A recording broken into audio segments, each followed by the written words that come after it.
नमस्कार। आज हम एक बहुत ही इम्पॉर्टेंट और बर्निंग इशू पे डिस्कशन करेंगे, वो है एफआईआई की सेलिंग। आप हेडलाइन नंबर्स देखते हैं, रोज नंबर आ रहे हैं कि एफआई 5,000, 10,000, 15,000 करोड़ का माल बेच रहा है। इन नंबर के पीछे कहानी क्या है हम जानने की कोशिश करेंगे, इसका इम्पैक्ट जानने की कोशिश करेंगे, ये भी जानने की कोशिश करेंगे कि एफआई किस किस तरह के इंडिया में पार्टिसिपेट करते हैं और एफआई का इम्पोर्टेंस क्या कम होते जा रहा है, क्योंकि डोमेस्टिक इन्वेस्टर बहुत बड़े लेवल पे मार्केट में पार्टिसिपेट कर रहा है। तो सबसे पहले आज की तारीख में जो टोटल लिस्टेड कंपनीज है उसके अंदर 51% के आसपास प्रमोटर की होल्डिंग है। एफआई की होल्डिंग सेकंड लार्जेस्ट है 21% के आसपास। म्यूचुअल फंड 7% है और उसके बाद बाकी इन्वेस्टर्स है। तो हम एफआई जो कर रहा है उसको पूरी तरह से इग्नोर नहीं कर सकते और ये भी नहीं कह सकते कि डोमेस्टिक इन्वेस्टर बहुत बड़े लेवल के ऊपर आ गए हैं। तो इस डिस्कशन में मेरे साथ एक बहुत ही खास मेहमान जुड़े हुए हैं, मिस्टर आशीष सोमैया, जो white oak asset management company के सीईओ हैं, म्यूचुअल फंड के वेटरन हैं और इनकी कंपनी वाइट ओक है, जिनका फंड है, जो इंटरनेशनल मार्केट से लोग इनके फंड में पैसा डालते हैं। तो इनकी एक अंडरस्टैंडिंग है, वो थ्योरेटिकल ज़्यादा, प्रैक्टिकल ज़्यादा है। तो मैंने सोचा कि among all the fund manager perhaps they are the best to answer this question, the impact of FI selling on Indian market.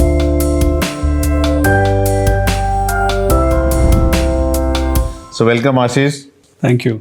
तो पहले हमको बताइए सारे ऑडियंस को कि हम जब एफआई की बात करते हैं तो ये फेयर है कि हम सारे एफआई को एक ही ब्रश से पेंट कर दें कि एफआई बेच रहा, मतलब सारे एफआई माल बेच रहे? हाँ, देखिए, जैसे विजय जी, कई बार जब हम सोशल मीडिया पे रीड करते हैं या लोगों के कमेंट्स को सुनते हैं तो कई बार हमको ऐसा महसूस कराया जाता है कि ये एफपीआई मतलब ये एक प्राणी है, केवल एक प्राणी जो जब मन बनता है तब कुछ करता है, राइट। बट जैसा आपने ऑलरेडी इंट्रोडक्शन में बताया, कई तरीके के होते हैं। जैसे बड़े से बड़े सोवरेन वेल्थ फंड्स होते हैं, दुनिया भर के बड़ी कंपनियों के, बड़े स्टेट्स के पेंशन फंड्स होते हैं। एक तरफ से देखें तो कई सारे एफपीआईज क्या हैं, जैसे हम यहाँ पे म्यूचुअल फंड्स चलाते हैं, वहाँ पे इंटरनेशनली म्यूचुअल फंड्स होते हैं, इंश्योरेंस कंपनीज होती हैं, पेंशन फंड्स होते हैं। कई जगहों पे बड़े बड़े फैमिली ऑफिसेज जो हाई नेटवर्थ इन्वेस्टर्स के खुद के इन्वेस्टमेंट्स होते हैं। कई जगहों पे जैसे प्राइवेट बैंकर्स हैं, स्विस है, यूरोपियन है, अमेरिकन है, प्राइवेट बैंकर्स है, मल्टी फैमिली ऑफिसेज है जो इनके क्लाइंट्स के बिहाफ पे एलोकेशन करते हैं। कुछ तो शॉर्ट टर्म हेज फंड्स होते हैं, लॉन्ग शॉर्ट फंड्स होते हैं। तो देखने वाली बात क्या है कि अगर आप ब्रॉडली स्पीकिंग अगर आप देखें तो एफपीआईज के अंदर भी 3 या 4 तरीके के इन्वेस्टर्स हो सकते हैं। एक तो जो रोज़मर्रा की लाइफ में हम सबको समझ में आता है, जो फॉरेन म्यूचुअल फंड्स हैं, जिनके इंडिया डेडिकेटेड फंड्स होते हैं, या कभी किसी का ग्लोबल इमर्जिंग मार्केट्स फंड है, किसी का ग्लोबल इक्विटी फंड है। तो एक तो आप ले लीजिए जो म्यूचुअल फंड्स, इंश्योरेंस कंपनीज, जो ऑर्गेनाइज्ड व्हीकल्स हैं वो।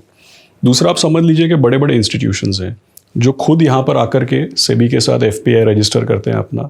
They could be sovereign wealth funds हो सकते हैं, पेंशन फंड्स हो सकते हैं। जैसे मैंने बताया, जैसे अभी कैलिफोर्निया स्टेट का पेंशन फंड है, वो भी पूरे वर्ल्ड में इन्वेस्टमेंट करता है।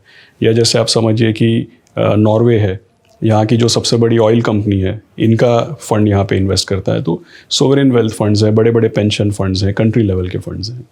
तीसरा अगर आप देखें तो मैक्रो बेस्ड हो सकते हैं, लॉन्ग शॉर्ट हो सकते हैं, हेज फंड्स हो सकते हैं। और चौथा, जैसा मैंने बताया, कि फैमिली ऑफिसेज हो सकती हैं, प्राइवेट मल्टी फैमिली ऑफिसेज हो सकती हैं, जहाँ पे इन्वेस्टमेंट डिसीजन मेकर 2 या 3 हैं और वो एक सिलेक्ट सेट ऑफ इन्वेस्टर्स के लिए अपना डिसीजन बना रहे हैं। तो ये ना ही सोवरेन है, ना ही ये पेंशन फंड तरीके के, या ना ही ये म्यूचुअल फंड तरीके के इन्वेस्टर्स हैं। तो ब्रॉडली ये 3-4 पार्ट में हम डिवाइड कर सकते हैं।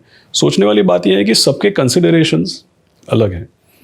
जैसे मैंने बताया कि एक तरीके से अगर आप म्यूचुअल फंड्स देखें, फॉरेन म्यूचुअल फंड्स, तो वो तो हमारे आपके जैसे हैं। कई बार हम भी ऐसा करते हैं, हमारे मार्केट में भी ऐसा होता है कि रिटर्न अच्छा आता है तो लोग सब खुश रहते हैं, बहुत पैसा बनता है तो पैसा आ जाता है। लेकिन कभी जब मार्केट में ऊंच नीच होती है तो लोग पैसा खींच लेते हैं। तो जब उनके निवेशक उनसे पैसा खींचेंगे तो उनको हमारे मार्केट में सेलिंग करनी पड़ेगी, वरना पैसा कैसे लौटाएंगे। बट जैसे कई जो है वो लॉन्ग टर्म इन्वेस्टर्स हैं, जैसे सोवरेन वेल्थ फंड्स है, पेंशन फंड्स है, इनका फ़र्ज़ कीजिए कि पूरे के पूरे कॉर्पस में अगर आप अज्यूम करते हैं कि 5% एलोकेशन इंडिया में है, तो वो 1-2% कम ज़्यादा हो सकता है, लेकिन 5 का 0 और 5 का 15 होना मुश्किल है। तो ये लोग क्या रोज़ सुबह उठ करके नहीं डिसाइड करते कि भैया इंडिया का मार्केट ख़राब है, निकल लो, इस तरीके का नहीं होता है। बट टैक्टिकल भी, और कुछ जो मैंने एक आपको कैटेगरी डिस्क्राइब किया वो टैक्टिकल भी होता है।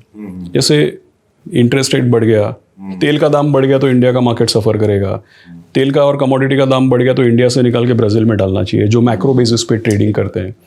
तो तरह तरह के इन्वेस्टर्स हैं और सबका अपना अपना नज़रिया है। तो लंबा जवाब दिया मैंने, लेकिन ये कोई एक प्राणी नहीं है। जैसे हमारे मार्केट में भी हज़ारों लाखों की तादाद में इन्वेस्टर्स है, वहाँ पे भी उतनी ही डाइवर्सिटी है। नहीं, लंबा जवाब दिया, लेकिन जानना जरूरी है इन्वेस्टर को, क्योंकि एफआई को एक ही एंटिटी समझता है। लेकिन आपने बहुत अच्छा क्लेरिफाई किया कि हो सकता है कि जब हम एफआई की सेलिंग देख रहे हैं उस टाइम कुछ एफआई जो एक्चुअली बाइंग भी कर रहे होंगे। Absolutely. जैसे नॉर्मल आज हम इंडिया में देखते हैं कि रिटेल ट्रेडर, सपोज वो ट्रेडर वो बेच रहा है, लेकिन हो सकता है इंस्टीट्यूशनल इन्वेस्टर उस टाइम बाजार में खरीद रहा हो, और काफ़ी अलग अलग कंसिडरेशन से है। तो ये नहीं लग रहा है कि इंडिया के ऊपर उनका कोई व्यू चेंज हो गया, वो अभी ऐसा माहौल नहीं लग रहा है। बिल्कुल नहीं। देखिए, अभी भी जैसा हम देखते हैं, एक चीज़ है, बिल्कुल लंबा डेटा देखना चाहिए। देखिए, जैसे 1991 में पूरे के पूरे इंडिया की जो मार्केट थी, हमारा मार्केट कैप था 2 लाख करोड़, और ये जब 2 लाख करोड़ था ना, तब एफआईआई का इन्वेस्टमेंट था ही नहीं, अलाउड नहीं था, बिकॉज एक क्लोज्ड इकोनॉमी थे, कैपिटल अकाउंट कन्वर्टेबिलिटी नहीं थी। आज हम 3 ट्रिलियन का मार्केट कैप रिपोर्ट करते हैं। 3 ट्रिलियन मतलब 325 लाख करोड़ के आसपास का नंबर। अब जब 2 लाख करोड़ में ज़ीरो होल्डिंग थी और 325 लाख करोड़ में 21% होल्डिंग है, तो पता नहीं कब बेच रहा है और कौन बेच रहा है। और जैसा आपने पहले बताया, अगर आप इसको प्रमोटर होल्डिंग, गवर्नमेंट होल्डिंग निकालते हैं और फ्री फ्लोट देखते हैं, जो मार्केट में, देखिए, प्रमोटर का और गवर्नमेंट का होल्डिंग तो मार्केट में लिक्विडिटी प्रोवाइड करता नहीं, तो ट्रेड होने नहीं वाला है। तो एक्चुअली अगर आप लिक्विडिटी फ्री फ्लोट में देखते हैं तो 40% ओनरशिप है उनके पास एफआई का। हाँ, तो 2 लाख करोड़ के मार्केट कैप में ज़ीरो होल्डिंग और 325 लाख करोड़ के मार्केट कैप में, मतलब चढ़ते मार्केट कैप में 0 से 21% गार्नर कर लेना, तो ये कोई, तो देखिए, महीने दर महीने, 3 महीने, 6 महीने में वो उनका पैसा भी, उनकी मिल्कियत तो है नहीं, वो पैसा भी उनके निवेशकों का है। तो उनके निवेशक उनको पैसा देंगे तो पैसा लगाएंगे, उनके निवेशक पैसा खींचेंगे तो वो खींचेंगे। तो इसमें कोई किसी का, कई बार तो मैं लूज टॉक ये भी देखता हूँ कि इसमें किसी का कोई एजेंडा है या कोई मार्केट इस तरीके से, ये सब आई थिंक मिसअंडरस्टैंडिंग्स हैं। तो मैं जो आपकी बात समझ रहा हूँ कि एफआई की चिंता करनी नहीं चाहिए, हमको चिंता करनी चाहिए कि डोमेस्टिक इन्वेस्टर बहुत पैसा डाले। अभी भी इनकी होल्डिंग बहुत इंडिया में कम है, थ्रू म्यूचुअल फंड खाली 7% ही है। एब्सोल्युटली, लॉन्ग टर्म ट्रेंड तो ये, हमको, हमारा प्रॉब्लम ये नहीं कि वो लोग बेच रहे हैं, हमारा प्रॉब्लम ये है कि वो लोग बहुत ज़्यादा ओन करते हैं ऑलरेडी। हाँ, आप देखिए, बड़ी फनी चीज़ है, एक कंपनी एशियन पेंट, उसमें शेयर होल्डर्स हैं 7 लाख, और पेटीएम में उससे 2-3 गुना ज़्यादा शेयर होल्डर्स है। Absolutely. We are not talking about individual stocks, but एक रिटेल इन्वेस्टर का माइंडसेट हम बता रहे हैं। अभी जो एफआई की सेलिंग हो रही है, उसमें आपको कुछ करेंसी का कुछ रोल लगता है, या वैल्यूएशन का कुछ रोल लगता है, या it just some part tactical, some part it is inflows? क्या आपकी अंडरस्टैंडिंग क्या उसके ऊपर? देखिए, इसमें एक तरीके से आप देखिए तो चिकन एंड एग स्टोरी आप बोल सकते हैं कि अगर आप एक फॉरेनर के नज़रिए से देखें तो फ़र्ज़ कीजिए कि लंबे अरसे में इंडिया का रिटर्न है 11 to 12% कंपाउंडेड। मतलब आप नॉमिनल जीडीपी ग्रोथ देख लीजिए, अर्निंग्स ग्रोथ देख लीजिए और इंडेक्स ग्रोथ भी देख लीजिए।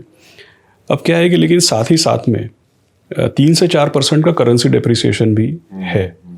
तो अगर आप एक फॉरेनर के नज़रिए से देखते हैं, जिसको समझ में आ रहा है कि भाई अगर ऑयल और कमोडिटी का दाम बढ़ रहा है, स्पेशली जब ऑयल का दाम बढ़ रहा है, या इंटरनेशनली किसी तरीके की टर्बुलेंस हो रही है, जैसे यूएस के इंटरेस्ट रेट्स का रुख बदल रहा है, तो अगर आप एक फॉरेनर के नज़रिए से देखिए और जब ऐसा उनको ऐसा फीलिंग आती है कि भाई रुपी वीक होने वाला है या डॉलर स्ट्रांग होने वाला है, तो जाहिर सी बात है कि अगर आप एक जगह खड़े खड़े अगर आपका 4-5% का नुकसान हो, तो इंडिया का मार्केट और इंडिया की कंपनियों का परफॉर्मेंस तो साइड पे रखिए, अगर करेंसी वीक होती हुई नज़र आती है तो वैसे ही 4-5% तो लग जाएगा। तो उनके नज़र से आप देखें तो स्वाभाविक है कि भाई अगर तेल का दाम बढ़ रहा है, इंटरेस्ट रेट्स बढ़ने वाले हैं, तो थोड़े समय के लिए, और तो ये टैक्टिकल ज़्यादा टैक्टिकल भी हो सकता है, पॉसिबिलिटी है। कुछ ब्रोकिंग कंपनी ने रिपोर्ट निकाली थी पिछले साल दिवाली के आसपास की इंडिया मार्केट वैल्यूएशन के हिसाब से बहुत ऊपर चला गया, उसका थोड़ा बहुत कहीं कहीं पॉकेट में इन्फ्लुएंस हो सकता है? देखिए, लंबी हिस्ट्री तो ये है कि इंडिया का मार्केट हमेशा से एक प्रीमियम पे रहा है और इसके तो बहुत सारे कारण हैं। अब आप पिछले 6 से 9 महीने का अगर आप हिस्ट्री देखते हैं तो एक ब्रिक्स की बहुत कवरेज होती थी, Brazil, Russia, India, China, south Africa. अब ऐसा हो गया विजय जी कि पिछले 9 महीने में डेमोक्रेसी की वैल्यू समझ में आ गई, क्योंकि 6 से 9 महीने पहले क्या हुआ कि सारे चाइना में टेक कंपनीज़ हैं, उसके ऊपर बहुत एक्शन हुई। अब आप देखिए रशिया ने यूनिलैटरली वॉर डिक्लेयर कर दिया। तो इमर्जिंग मार्केट बास्केट में या ब्रिक्स के बास्केट में बड़ी से बड़ी दिग्गज कंट्रीज़ जो हैं वो, चलिए वो हमारे से डिस्काउंट पे ट्रेड करती थी, हम प्रीमियम पे ट्रेड करते थे, लेकिन उसमें एक तो डेमोक्रेसी का तो डिफरेंस आ ही गया कि यूनिलैटरल डिसीजन मेकिंग कहीं पे हो रही है, कहीं सोशियो इकोनॉमिक कंसिडरेशन है, कहीं पे जियोपॉलिटिकल कंसिडरेशन है, लेकिन उसका डिफरेंस आ गया। दूसरा आप देखिए कि इंडियन कंपनीज़ जो हैं वो ज़्यादातर, काफ़ी सारी जो टॉप कंपनीज़ है, कैपिटल लाइट है, हाई ROE है, हाई कैश फ्लो जनरेशन है, जनरली गवर्नेंस स्टैंडर्ड्स भी हाई है। तो हमारे पास ऐसा बहुत डेटा और इन्फॉर्मेशन है जिससे पता चलता है कि क्यों हमारा मार्केट एक प्रीमियम डिजर्व करता है। तो हिस्टोरिकली तो प्रीमियम पे रहा ही है, उसमें कोई डाउट नहीं है। लेकिन जब तेल का दाम बढ़ता है, एक्सटर्नल सिचुएशन में ऐसा लगता है कि अब तो हमारी इकोनॉमिक सिचुएशन और मैक्रो सिचुएशन 10 साल पहले के मुकाबले बहुत बढ़िया बहुत है, ज़्यादा अच्छी। और अब की बारी में ये 20 बिलियन का FII फ्लो की जो हम बात कर रहे हैं उसमें देखिए मार्केट पे कोई इतना बड़ा असर पड़ा नहीं, बिल्कुल actually। पड़ा नहीं है। दूसरा, आपकी बात को मैं बिल्कुल सहमत हूँ कि जो अगर आप ट्रेड डिफिसिट देखते हो तो ट्रेड डिफिसिट में आप ऑयल निकाल दो और गोल्ड निकाल दो तो ट्रेड एक्चुअली सरप्लस है इंडिया में भी $4 बिलियन का। एब्सोल्युटली। तो आपका बात सही है। और ये देखो, ये ऑयल गोल्ड पे क्या होगा, ये कुछ बड़ा मुद्दा नहीं होता है। स्ट्रक्चरली आप बोल रहे हैं कि इंडिया बहुत स्ट्रांग पोजीशन में है, ब्रिक में खाली आई खड़ा रह गया। Absolutely, because Brazil is very commodity linked, तो उनका फिलहाल में शॉर्ट टर्म। तो वहां भी आशीष बहुत इंटरेस्टिंग चीज है कि कमोडिटीज तेज चला तो ब्राजील नहीं चल पा रहा इतना अच्छा, टेक तेज चला तो China is the world leader है टेक में, यूएस के बराबर कॉम्पीट कर, लेकिन वहाँ अलग चैलेंजेस आ गए। इंडिया न तो टेक लीडर है न कमोडिटीज में, actually perhaps we are the net importer. उसके बाद भी इंडिया इतना स्ट्रॉन्ग पोजीशन में खड़ा है, तो इसका मतलब अपने स्ट्रक्चरल बहुत बड़े एडवांटेज और प्लसेस हैं जो हम अक्सर इग्नोर कर जाते हैं। हमको एक्चुअली सोचने वाली बात ये सोचनी चाहिए कि जब इतना सब 20 बिलियन की सेलिंग हो गई, जो हमारे मार्केट कैप में, एक तो क्या है कि पहले के मुकाबले सेलिंग ज़्यादा है लेकिन मार्केट कैप के परसेंटेज में कम है। अच्छा, एक पॉइंट लूंगा आपका। आपने मुझे कुछ डेटा दिखाया कि 2008 से 9 के पीरियड में अराउंड $15 बिलियन की सेल हुई थी जी। उस टाइम मार्केट 50% के आसपास टूट गया था जी, और उस टोटल मार्केट कैप का करीब कुछ 2% के आसपास। बिल्कुल। 15 बिलियन सेल हुई, मार्केट 50% टूटा। यहाँ $20 बिलियन सेल हो गई है लेकिन मार्केट कुछ 5-6% टूटा। थोड़ा बताएंगे आप ये डेटा? हाँ, सो इसका बेसिक डिफरेंस यही है कि जैसे सेलिंग जो हो रही है वो मार्केट कैप के कितने परसेंटेज में हो रही है, सामने डोमेस्टिक बाइंग कितनी हो रही है, म्यूचुअल फंड्स और इंस्टीट्यूशंस के हाथ कितने स्ट्रांग हो गए हैं पहले के मुकाबले में। दूसरा क्या है कि अगर आप देखें तो इकोनॉमी पे इम्पैक्ट कितना वो भी हमको देखना चाहिए। जैसे आज के तारीख में हमारा FPI से ज़्यादा FDI फ्लो अगर बहुत बड़ा आ रहा है। लॉन्ग टर्म रोलिंग, मतलब अगर 1 year rolling 2 year rolling history देखें तो FDI flow is FPI flow के मुकाबले बहुत ज़्यादा बढ़ गया है। तो एक्सटर्नल एनवायरनमेंट चेंज हो गया है। दूसरा, डोमेस्टिक मार्केट कॉन्स्ट्रक्ट पूरी तरह से नहीं लेकिन थोड़ा बहुत तो चेंज हुआ है, जो इंस्टीट्यूशनलाइजेशन यहाँ पे भी हुआ है, तो क्लियरली नज़र आ रहा है। और तीसरी चीज़ हमको ये ध्यान में रखनी चाहिए, जो आपने पहले डिस्क्रिप्शन दिया कि चाइना टेक लीडर है लेकिन अभी कुछ वहाँ पे डिफरेंट प्रॉब्लम्स चल रहे हैं, ब्राज़ील कमोडिटी लीडर है लेकिन वहाँ पे कुछ अलग प्रॉब्लम्स चल रहे हैं।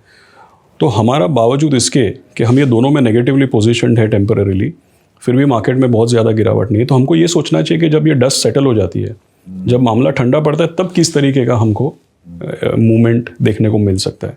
और मैंने हिस्टोरिकली हमेशा देखा है कि ग्लोबल फाइनेंशियल क्राइसिस है, इसमें US के इश्यूज़ की वजह से यहाँ पे बिकवाली हुई।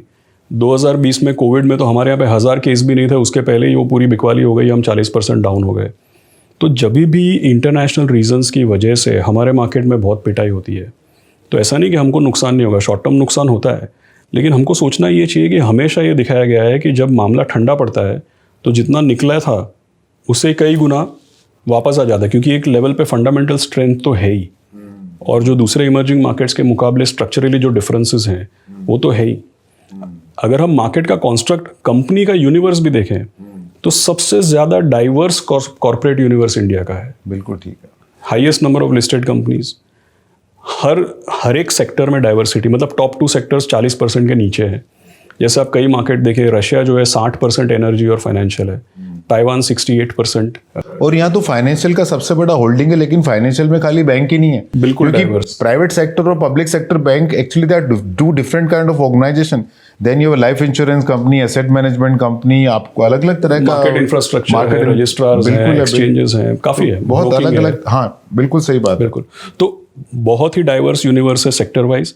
और एक खास बात, हर सेक्टर में हमारे पास large cap, mid cap, small cap है। अगर आप NSE 100, BSE 200 500, ये तीनों इंडाइसेस देख लीजिए और तीनों इंडाइसेस में भी आप सेक्टोरल डाइवर्सिटी देख लीजिए। हर इंडेक्स में हर सेक्टर की डाइवर्सिटी है। इसका क्या मतलब है कि हमारे पास हर सेक्टर की कंपनियां हैं, हर सेक्टर में large mid and small cap. और यही कारण है कि शायद इंडिया में एफआई होल्डिंग जो पहले कुछ कंपनियों में होती थी, अभी वो करीब करीब 1300-1400 कंपनियों में FI actually investor. So that shows कि they have confidence not only on top names but perhaps 1300-1400 is a big number. और वो ये भी दर्शाती है कि एफआईआईज भी कितने डाइवर्स हैं। डिवर्स है, दोनों चीजें उसमें सामने आती हैं। अच्छा, एक नंबर हम देखते हैं तो नेट सेल्स के नंबर आते हैं कि 2015 में नेगेटिव थे, 2018 में नेगेटिव थे, 2021 में भी नेगेटिव थे एफआई के नंबर ही खाली, लेकिन सेकेंडरी मार्केट के नंबर है। अगर आप इसमें प्राइमरी मार्केट के नंबर ऐड कर दें तो मालूम पड़ेगा कि 2021 में एफआई नेट सेलर नहीं थे, एक्चुअली नेट बायर थे, accept in 2018। In last 10 year कोई भी साल ऐसा नहीं रहा कि एफआई। तो जब हम नंबर देखते हैं तो खाली हमको सेकेंडरी मार्केट के नंबर ही नहीं देखने चाहिए, अपने को प्राइमरी मार्केट में देखना चाहिए, एफडीआई देखना चाहिए, बहुत कुछ देखना चाहिए। और इसका वजह है कि करेंसी पे इतना बड़ा इम्पैक्ट नहीं आया। इतना $20 बिलियन का सेल होने के बाद भी एक्चुअली करेंसी पे इतना इम्पैक्ट इंडियन मार्केट के अंदर नहीं आया। तो आशीष, इसका आपको क्या मतलब निफ्टी से क्या कोरिलेशन रहता है और ये कब तक मतलब रहेगा, और क्या आपका सेंस है इसके ऊपर? देखिए, वो इवेंट के ऊपर डिपेंड करता है। जैसे फाइनेंशियल क्राइसिस है, वो एक लंबे अरसे चला, मतलब 12 से 18 महीने। कोविड का जो दौर है वो भी 6 से 12 महीने चला। लेकिन अब की बारी जो हम देख रहे हैं वो एक जियोपॉलिटिकल इवेंट है। तो जियोपॉलिटिकल इवेंट में यही होता है कि आमतौर पे लोग सोचते हैं कि भाई थोड़े दिन में सुलझ जाएगा, लेकिन इसमें क्या है कि आप हमेशा नेगोशिएशन, न्यूज़, मार्केट का बिहेवियर अब देखिए। मार्केट कहीं ना कहीं पे इस तरीके से बिहेव कर रहा है जैसे तेल के दाम गिर रहे हैं, इक्विटी मार्केट रिवाइव कर रहे हैं। गोल्ड में पहले थोड़ी बढ़त थी लेकिन अभी कोई बहुत बड़ी बढ़त है नहीं। तो मार्केट के सारे सिग्नल्स या अंदेशा ये है कि कहीं ना कहीं पे मार्केट एक्सपेक्ट कर रहा है कि इन द नियर फ्यूचर कोई ना कोई एक तरीके का इसमें सोल्यूशन या सेटलमेंट निकल के आएगा। तो जियोपॉलिटिकल इवेंट है, इसका यही होता है कि जो ही कोई तरीके का हवा का रुख बदलता है तो सडनली आपको एक अलग मूवमेंट देखने को मिल सकता है। सो इसके ऊपर हमको ध्यान रखना चाहिए। डेफिनेटली कोई मतलब मैं ये नहीं कह रहा हूँ कि बहुत एग्रेसिव पोस्चर लेना चाहिए, लेकिन कंस्ट्रक्टिव रहना चाहिए और एंगेज रहना चाहिए, ये बहुत इंपॉर्टेंट है। तो दोस्तों, जैसे आपने देखा कि आशीष ने बोला कि एफआईज है, अलग अलग तरह के एफआईज हैं, अभी भी बहुत इंपॉर्टेंट रोल प्ले करते हैं, लेकिन उनकी जो होल्डिंग है उसके कंपैरिजन में कोई खास बड़ा सेलिंग नहीं है। और ये सेलिंग ज़्यादा टेक्टिकल हो सकता है, स्ट्रेटेजिक सेलिंग नहीं लग रहा है, कुछ वैल्यूएशन बेस्ड हो सकता है। लेकिन जो लॉन्ग टर्म एफआई है वो एक्चुअली इंडिया में पैसा डाल रहे हैं, निकाल नहीं रहे हैं। Among all the countries in the world अगर आपको कहीं पैसा डालना है, दो India is emerging market from economic parameters, but from democracy perspective India compete with the best in the world. तो उसकी वजह से इंडिया बहुत ही अट्रैक्टिव एफआई के लिए डेस्टिनेशन है, रहा है और आने वाले पीरियड के अंदर भी रहेगा। तो हमारा मानना है कि एफआई सेलिंग हमको लगता है कि एक बहुत अच्छी अपॉर्चुनिटी हो सकती है। जिनका इक्विटी में एसेट एलोकेशन काम है वो बढ़ा सकते हैं, जिन्होंने एलोकेशन कर रखा है वो अपना एलोकेशन रिटेन कर सकते हैं, और जब भी गिरे अपने एसेट एलोकेशन के हिसाब से इन्वेस्टर इक्विटी में थोड़ा थोड़ा एलोकेशन बढ़ा सकते हैं। Thank you very much. Thank you. Mutual fund investments are subject to market risks. Read all scheme related documents carefully.